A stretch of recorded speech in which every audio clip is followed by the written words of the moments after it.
Hello, ghouls. I thought you'd want another Dead Mall video. So we're here at the Puente Hills Mall in California, and this is also the mall they used in Back to the Future as the Twin Pines Mall. It's creepy, it's weird, it's empty. Let's go explore.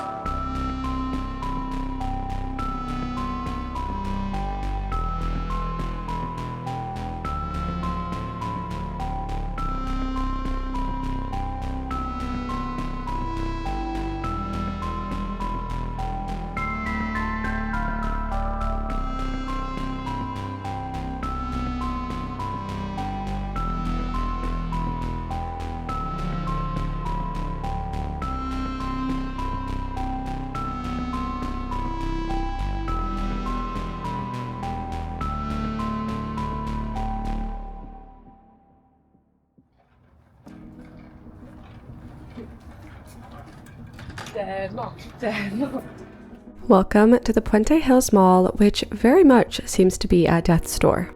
Like the Westminster Mall I showed off last time we visited a building like this, Puente Hills almost has no remaining businesses, and only 2 working escalators.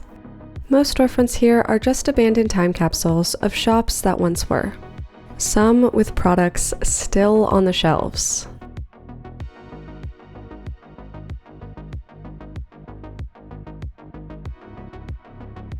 This place is so dead that entire wings of the mall have been sectioned off by these white barriers, but that won't stop us from taking a look. But before we get exploring too deep, I thought it'd be fun to go over a little bit of the mall's history. Welcome to the Puente Hills Mall customer information. Here are some facts about the mall.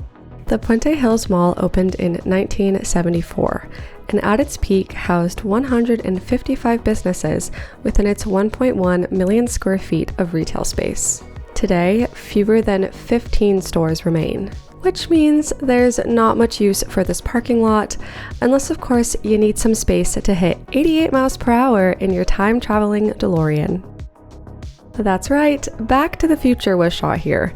They even have a recreation of the Twin Pines Mall sign tucked away in an old storefront that we found. All of that history just makes the fate of the Puente Hills Mall even sadder. Current plans are to demolish the structure and turn it into some kind of data center. But to be fair, the writing has been on the wall for this place for a while now. Literally. 2022. If you're like me though, ominously barricaded exits and empty food courts are just part of the appeal now. Though you might be wondering at this point why the mall is even still open to the public. The answer to that is bowling. Round 1 is one of 2 anchor businesses keeping this mall alive, the other being an AMC theater, which I promise was busier than this shop makes it look. And to get the full experience, we did find time for a game of bowling. Although I can't say it went very well. That was bad. Also not going very well were our attempts at the claw machines. Oh.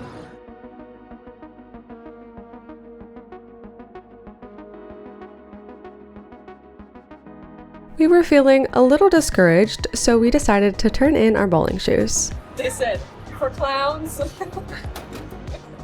And then we got back to what we're actually good at, making weird videos. For reasons I can't sympathize with, very few of the bowlers and moviegoers were interested in exploring the mall at large. Maybe it's due to the businesses being accessible from the parking lot, which means you don't actually have to walk through the mall to get to them. Or maybe people just find it boring, too empty, or too creepy. Either way, fewer people meant more time and space to poke around, and we're about to get a little bolder with our exploration, in spite of the fact that we were beginning to get the sense that this place might actually be a little haunted.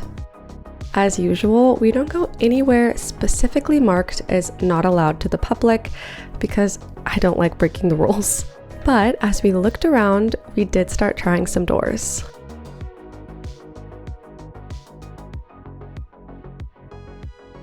Welcome to Auntie Anne's.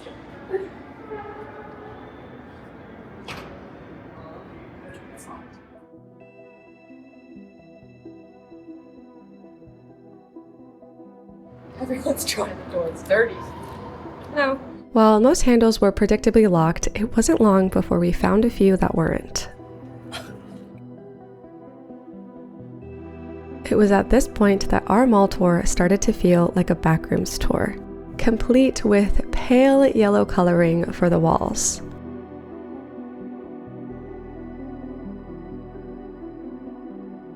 This place was quickly turning into a maze, and each time we turned a corner, it felt like we were about to be questioned or caught. But the halls just kept going. And honestly, it was almost scarier that we weren't running into anyone else back here, especially when we started hearing sounds echoing in the distance.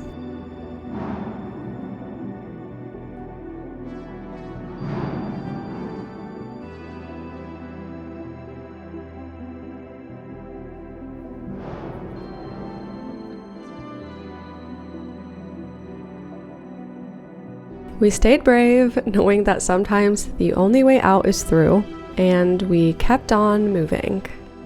Eventually finding our way out of the maze, for a time being at least.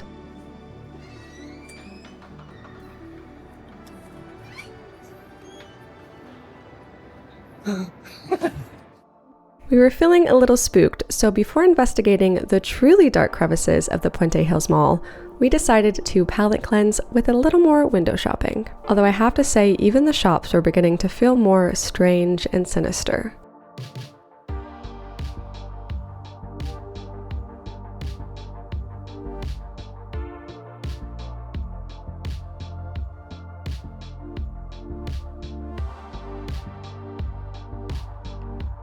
When we went back upstairs, I even got a genuine jump scare from a doll hanging from the rafters. I'm 100% convinced that this mall is haunted at this point. From up here, we were also able to peek down at some of the blocked off sections of the building. This was the area right behind one of the doors that I tried earlier. We tried our best to find a way down, but we were no match for plywood barriers. The sense of scale in this place is pretty hard to describe, and I hope the video is doing it justice. Some shops in this mall have more square footage than my entire house.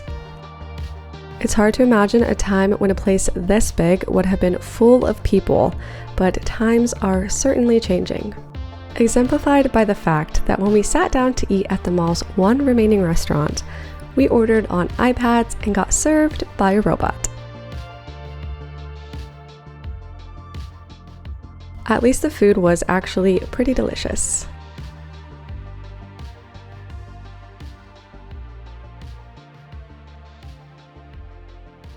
Fueled up and with food on the mind, we turned our attention back to the stalls of the food court, which had earlier shown some promising exploration potential. It was time to visit some of the truly dark corners of the Puente Hills Mall. Our first attempt was a little underwhelming. It's very dark. Here we are, flashlight.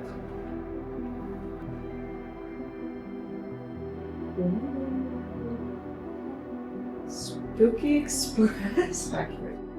We weren't going to give up that easy, and pretty soon we found a different, irresistible opportunity. But we were going to have to be quick because Shane didn't have the most graceful entrance. This is where things got extra weird.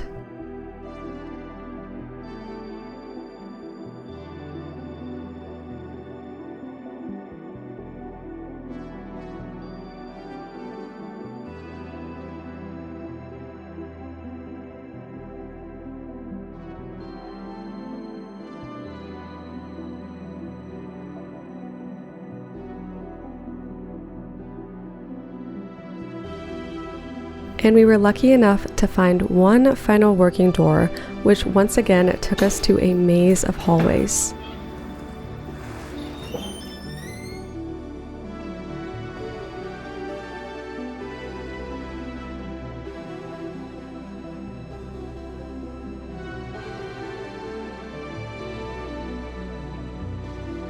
It was starting to feel like we were pushing our luck, so instead of risking getting lost again, we played it safe and went back the way we came.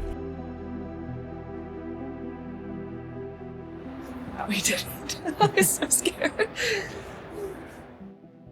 it was finally time to say goodbye to the Puente Hills Mall. If you live close enough and have any kind of interest in seeing something like this, I definitely recommend taking a couple hours just to walk around. This place is definitely not long for this world, and if you have the chance, I recommend grabbing it now because tomorrow it could be gone forever. Well, ghouls, thanks for coming along with me to another dead mall. Malls are dying, so maybe there will be another dead mall video in your future, but I hope you enjoyed this one. It was weird, it was fun, and I hope you have a wonderful and spooky day.